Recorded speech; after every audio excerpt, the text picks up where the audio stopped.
Well,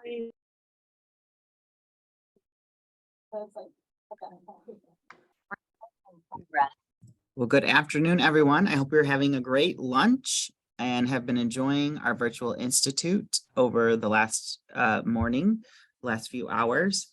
It's so nice to see everyone. I know the sun is shining here on this Thursday, May 11th in Lansing, and that's all that you can ask for. So I hope the sun is shining on you wherever you are joining us.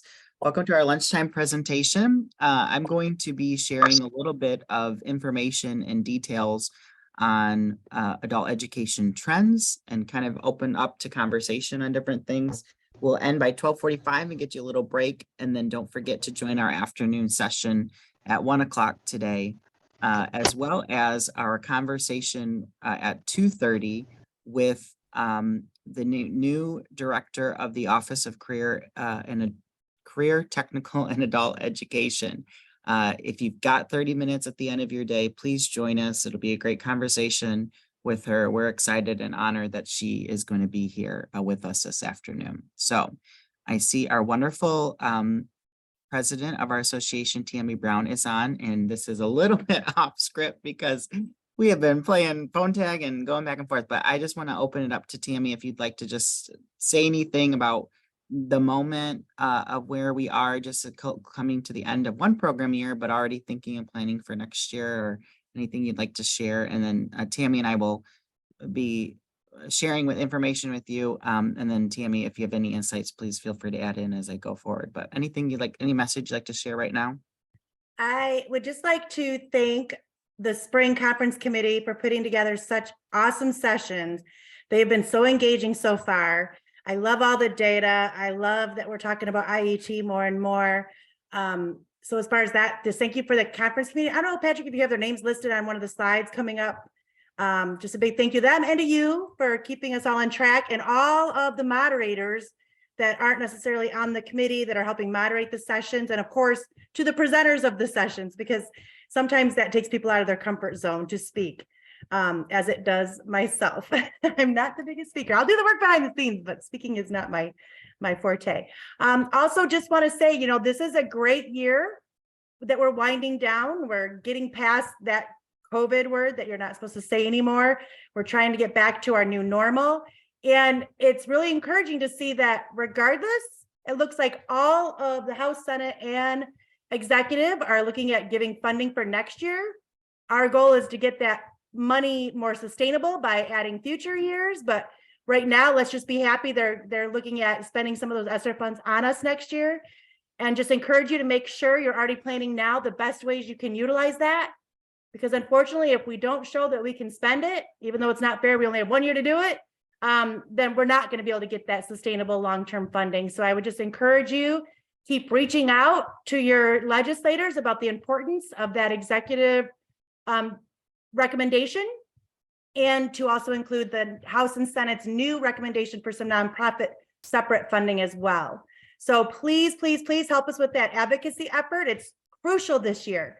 This is like a once in my life in adult education chance to get some really significant funding after it was taken away so many years ago. So I know we've been saying that, and we're sending a lot of emails out about that, but please, please, please, it takes seconds to go look up your legislator and copy and paste that email that Patrick sent earlier this week and get it out. And if you have any personal connections with your legislators, or you know them well enough to give them a phone call, go to their coffee talk, what have you, this is the year to step out of your comfort zone and help us do that. So I would say that's the key thing, Patrick, I would like to end focusing on, is just that advocacy effort for that funding. And then MACAE will be for sure providing some PD and support on how to use those funds, depending on what comes across, whether it's a 1 year or a long-term funding. We will help you to figure that out, because I know that will be intimidating for some with smaller programs.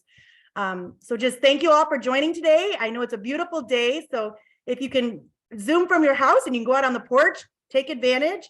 If you're in your office, hopefully you have a nice window you can look out and just enjoy. We finally have sun in Michigan. So thanks.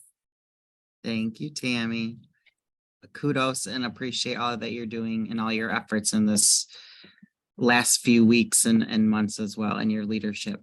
Tammy is going to be entering into her last year as our president. It's hard to believe She came on as the president during COVID, no time like the COVID time to take on a new leadership role, and has really held us strong and true to our mission and our values and our vision over the last 3 years. And we got another year to go, and then she'll serve as past president as well. But just really want to thank, as we come to the end of the program year, just Tammy and the rest of the board for their leadership and support of me and our staff and what we do. So thank you for that, Tammy. I just also wanted just to, kind of say this is a time for you all as we come to the end of one program year. The Spring Institute has been a tradition at MACAE for, I don't even know how long.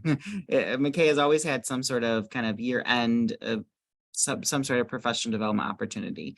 And so use this time as a space really as what the tradition of this is supposed to be, as a space and a time for reflection. It really is meant to say, how has our year gone so far in this year? What can we do to finish strong for the next few weeks that we have ahead? But also planning and preparing for next year already. As we go into summer months, we know that programming doesn't stop completely. We're still working, we're still thinking about things, we're still looking at things.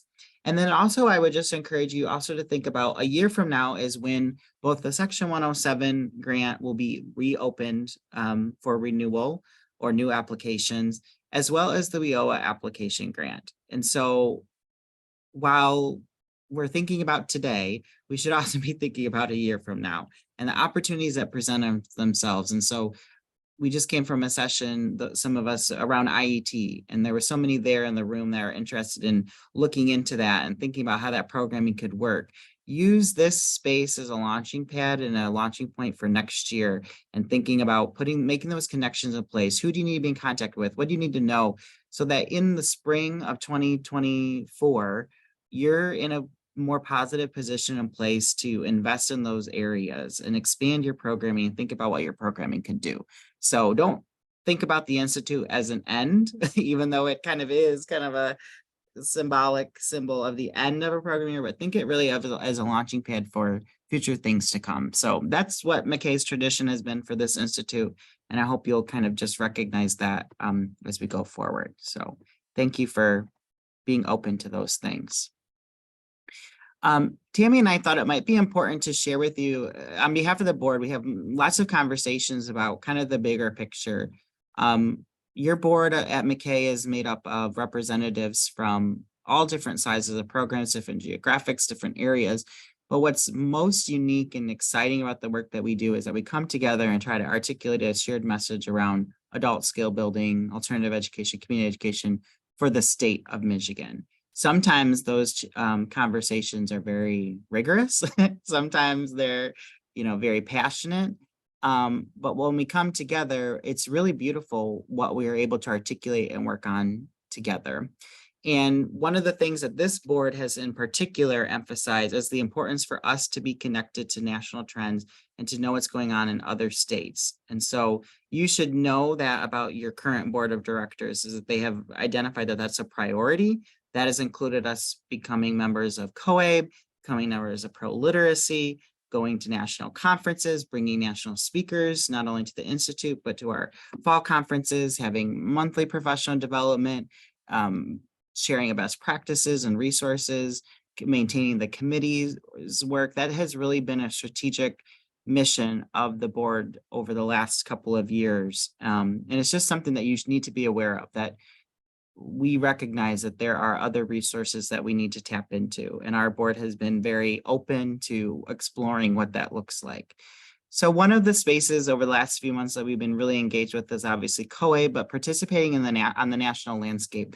And the reason why I'm sharing some of these things is not to just reiterate what we already know, but really to stand in solidarity that these are some of the national trends that our board not only identifies that you are seeing at the local level, but that national trends that adult education providers, the National Office of Career and Technical Education are focused on and dialed in on, and will continue to be for the next few years.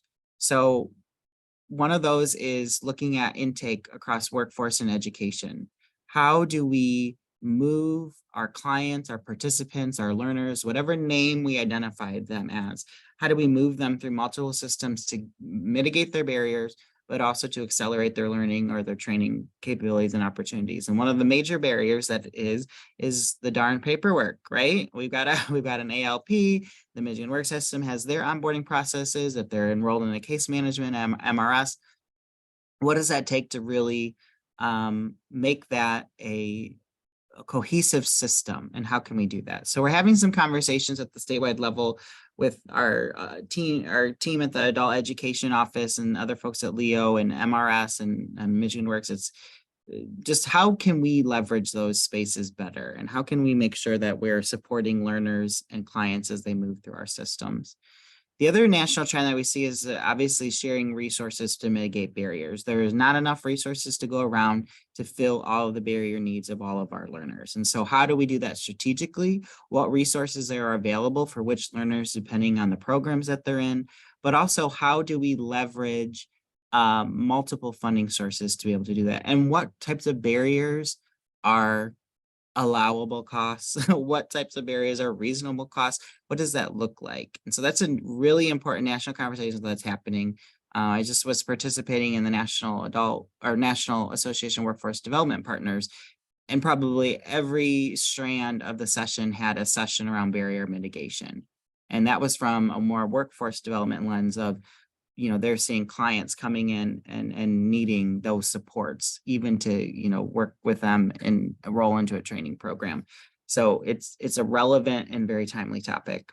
The other is accelerating an IET, integrated education and training. How do we embed those programs and make it a little more robust in terms of not only providing the adult education services that we have, but how do we connect those learners that are on an employment or training track to the next step? What does that look like? What are the most agile learning spaces for them?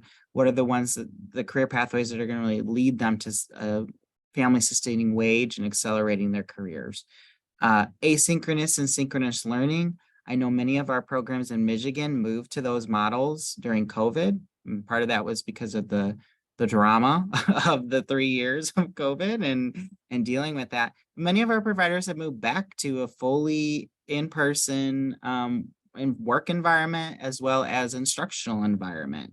And nationally, there's still this kind of yin and yang of whether or not asynchronous and synchronous, which one's more effective, but also there's a real push and a real energy around saying we need to be able to diversify our learning strategies. And with that comes resources, with that comes funding, but it also means that our providers have to be working diligently to try to emphasize that.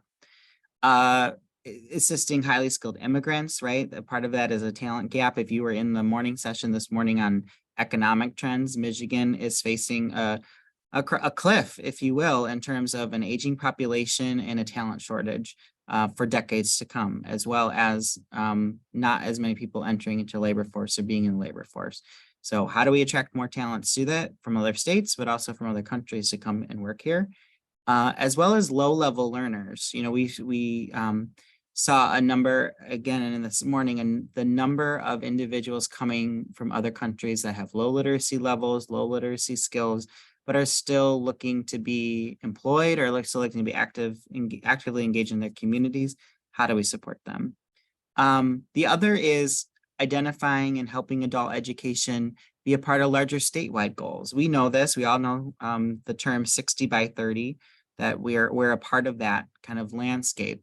But what are other trends or strategies that adult education can be a part of to accelerate and identify that our population intersects with so many different things? I, part of my mantra or part of what I want, on my tombstone, I guess, is adult education is the answer to so many issues, so many problems in our landscape. It really is. I mean, it starts there. It starts with the educational component and it blossoms from there. And then the last thing was just stronger cooperation between multiple agencies and entities. And again, going to the National Workforce Conference, workforce providers across the country saying, we don't know enough about helping, and in this particular session, we don't know enough about helping low-level learners. That's not our expertise. We don't know enough about the barrier mitigation that it takes to serve adult learners in that space. So how can our adult education partners be a part of that, or help us to fill that gap, or working with youth as well? How do we rely on our alternative education settings to show us the path or the model? So lots of good trends, lots of things that are in alignment with what we're seeing here in Michigan. And I just wanted to highlight that for you, that we're aware of those, and all of this drives, and it will continue to drive what we do over the next few years as we go forward. This is something that you've all seen, and I'm not going to read this, but again, as we think about the future of our programming and where we want to go, these are the services that we list as available services that an adult education provider may offer in the state of Michigan. And so some of you provide nearly all of these opportunities or programs, and others may provide just one or two. And that doesn't, it's hard to say, what is a robust program, what's a healthy program, because there are many healthy programs that provide one or two of these, and they really have done a wonderful job. But just thinking again, like I said, about a year from now, when new resources are available for next program year, but also a year from now when you're applying or reapplying for Section 107 or the WIOA, WIOA funds, you may want to look at expanding in more of these areas. And what does that take? And utilize this space to learn today and tomorrow, but also going forward about where do you see the impact in your community where you might take your programming to the next level. I think it's always important to kind of step back and say, are we still moving the needle in the direction that we say that we are? And really evaluating whether or not we're effective in that. So I just would encourage you to, again, think about what comes next, what additional resources might be appropriate for your community or for your learners, or for your district, if you're a part of a district, or your agency. What programming is beyond what you are currently do, and how might you expand that and support that. The other is just encouraging you to go into MAERS. Completing data is so critical and important, but this is just a snapshot from the 2020-21. And I think it's also important to look and analyze. Again, we talk a lot about our learners, but we have to also understand the statistics around that. And so MAERS can be a great and helpful tool to you to run various reports. The state team does an awesome job with presenting about MAERS. There's lots of helpful resources on the website available within MAERS itself, as well as the Adult LEO website. But a report like this, where you can run the demographics by EFL and really understand, where are your learners coming in? Where are they?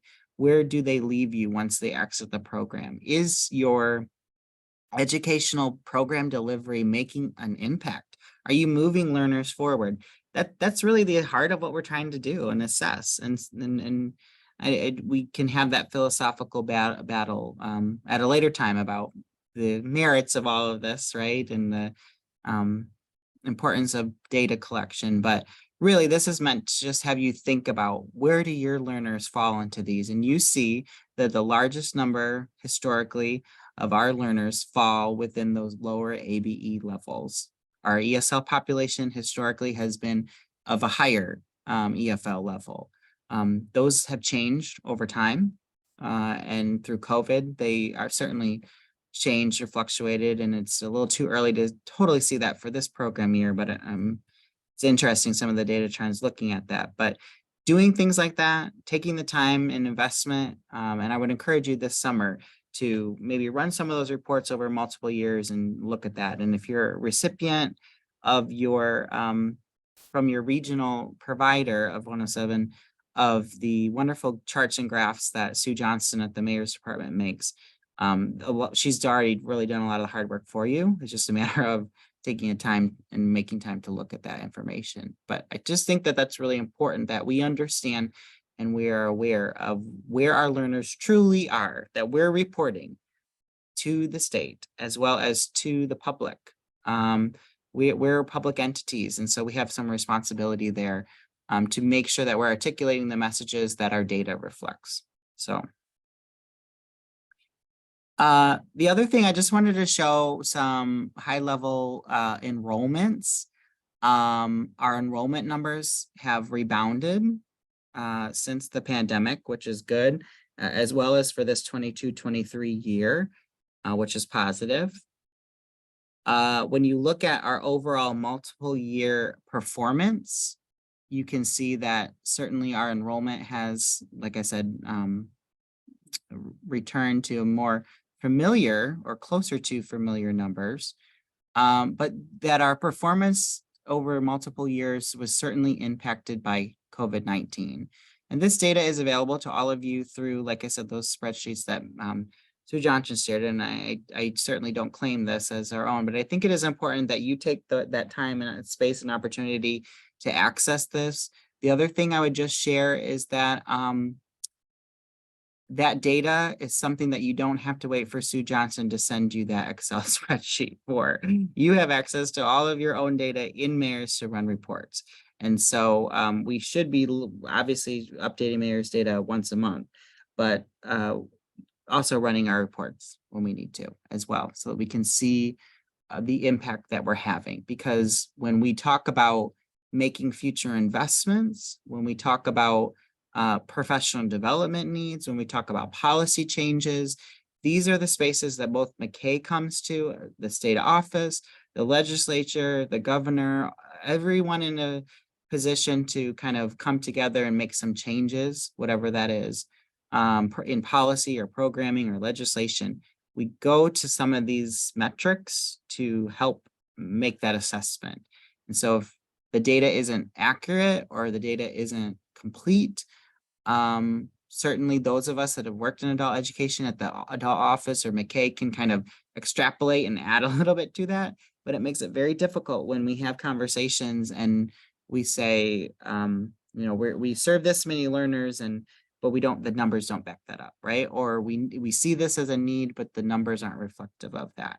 So we have to do a better job of telling the whole story. And so that's one of our projects going forward for MACAE in a variety of different spaces, is to try to tell our story a little bit better.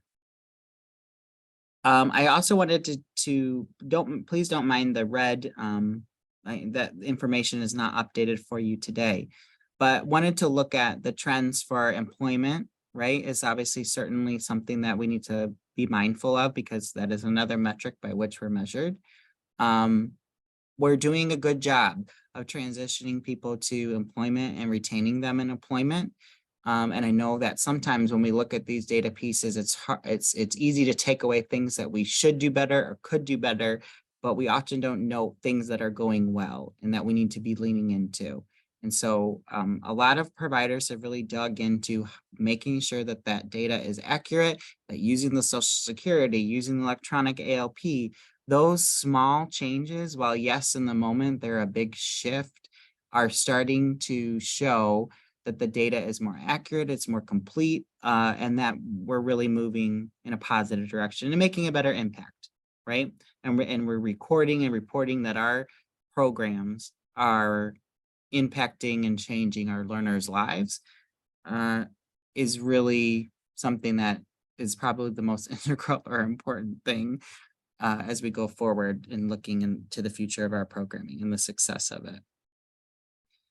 The other obviously big measurable outcome for us is our credential attainment rate. Certainly that has fluctuated over the last few years, again, with the ongoing implications of COVID-19, but we're working. We got it. We're working to change the trajectory of that. We're working to align programming so that adult learners see the importance of returning to education and returning to school, with all of the statewide investments in the Michigan Achievement Scholarship and Futures for Frontliners over the last few years, the Michigan Reconnect.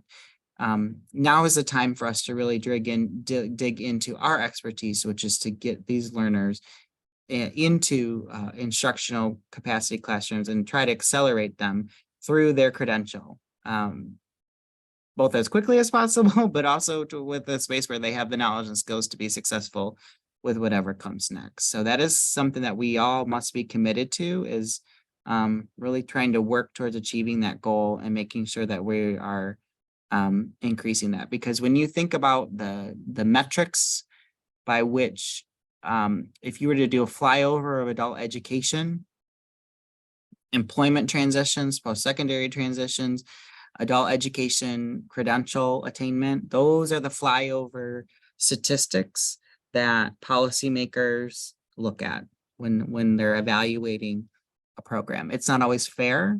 Certainly there's way more to our programs than just those metrics, but those are some of the metrics that we need to make sure that we're aware of, and we certainly will see challenges like COVID-19 that none of us have control over, but we just need to be aware that sometimes those are the only opportunities that we get to share or demonstrate the impact that we have.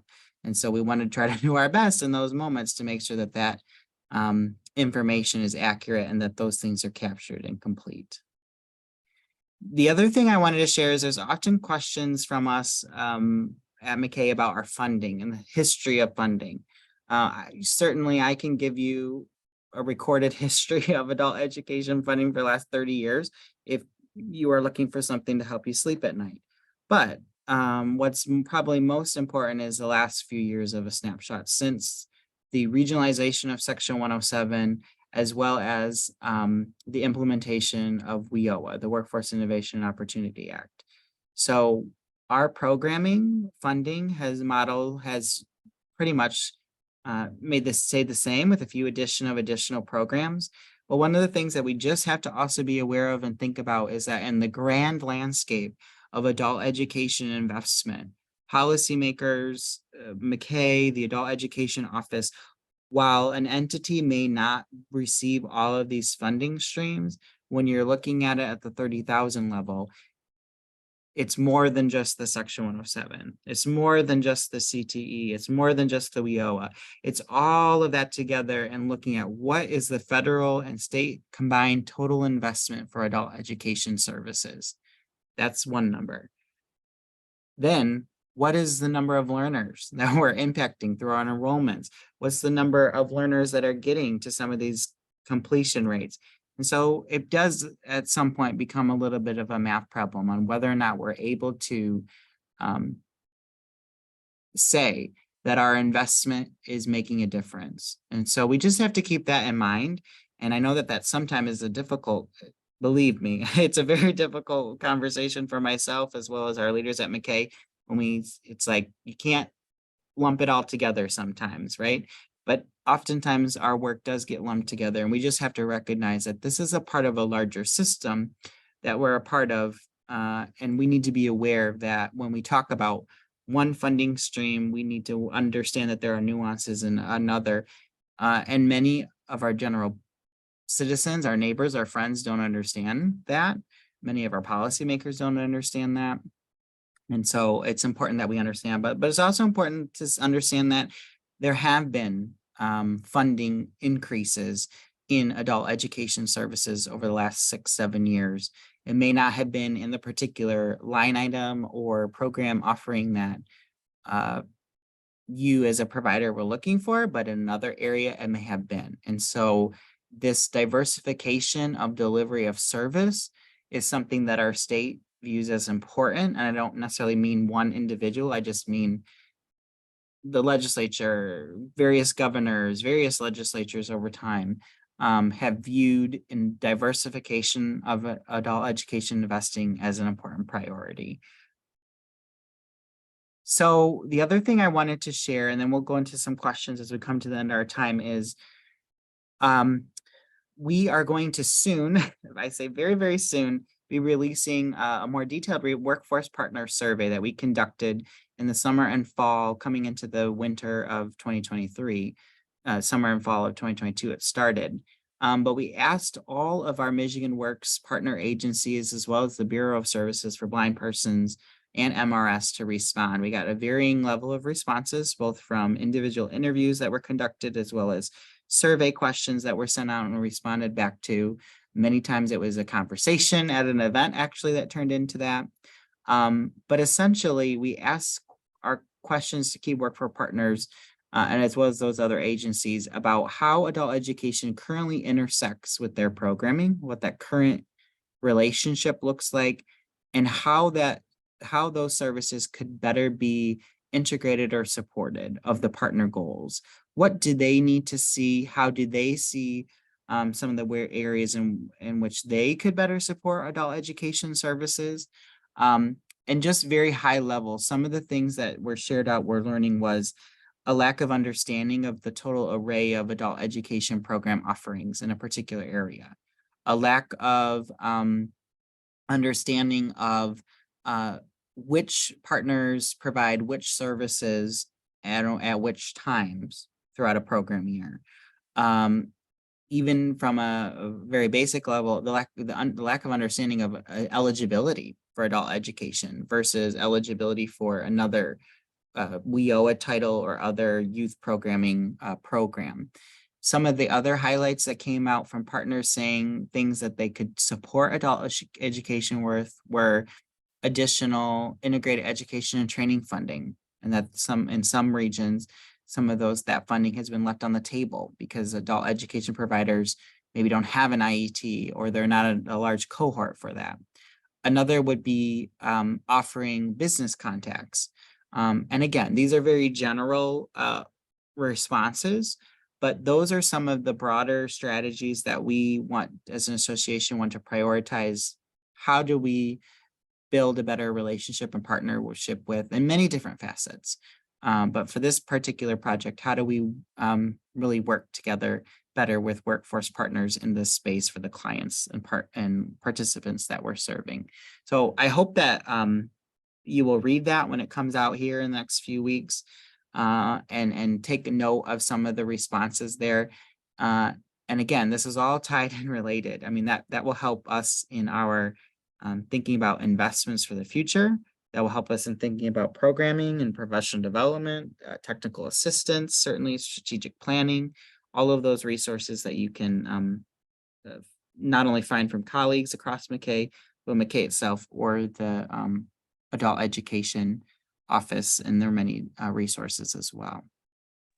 So we are at the end of our official time, and I want to let folks go if they need to, because we will be starting our afternoon session at 1 p.m. But I just want to thank you for your. Oh yeah, go ahead, Tammy. Don't let people leave yet. Wait, we need to introduce Dawn. We have a lot of our membership on here, and if Dawn feels comfortable at least showing her face, they can actually get a face with a name. You want to say anything, Dawn? Hello. I've met some of you in the first two sessions, so yeah, so I'm just excited to be here. Dawn is our new secretary. Judy retired, and we've been onboarding her for the past month. So she's already been helping you. Some of you maybe register for this conference actually, but I just wanted everyone to be able to put a face with a name since we had several people on. And I think we would be remiss if we didn't give a shout out to Burlington English, right? They're helping support our conference today. I didn't know if you have that upcoming, Patrick, or not, but I don't want to steal your thunder if you do. But those were just two things I missed in my intro. And I saw Heather had her hand up too. Thank you. Yes. Yep. Burlington sponsored today's platform, and we thank them so much for that. And I think they are going to be sharing out at tomorrow's luncheon presentation a little bit about the work that they're doing. So thank you, Louie and Brandy from Burlington, for always supporting us. Heather, you have a question? If others have questions, I'd invite you to put them in the chat. I don't know if we'll have time to address everyone's questions for today because we do have that 1 o'clock. But we'll try to capture them if you could put them into the chat. But go ahead, Heather. You had your hand up. I might have missed it, but with the survey that you did with the partners, did that include our area like preschool providers, GSRP providers, Head Start providers? It did not. It included the local college access network, the local workforce development board, workforce development agency, as well as if there was a crossover Bureau of Service for Blind Person and a Michigan Rehabilitative Services partner.